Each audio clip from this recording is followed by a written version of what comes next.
Sure? How often? Teacher first, okay? Teacher first. How often do you go to the shopping center? Again.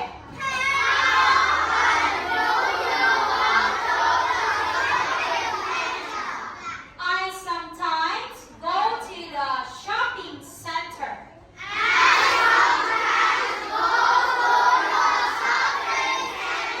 Okay, in the shopping center, what can you do? In the shopping center, what can you do? One, in the shopping center, what can you do? Yes, girls?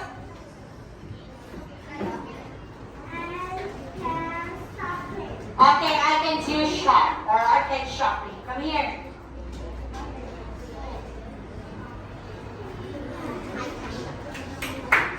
Thank you. Okay, next. How about this one? The shopping center is beside the town library. Again.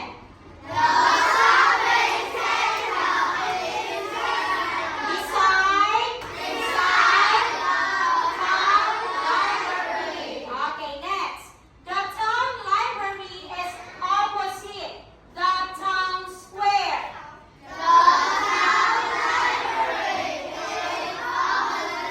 Opposite.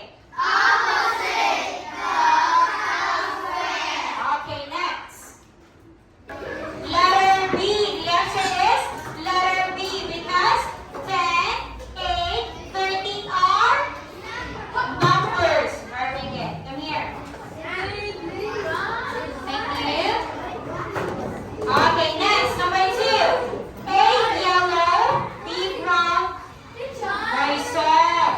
Marisol. If you want to answer, just raise your hand. Don't say teacher, me, and go. No.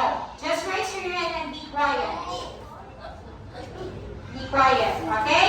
A, yellow. B, brown. C, bus station. Or D, gray. What is the answer? Which one is not belong? Yes, girl? Okay, letter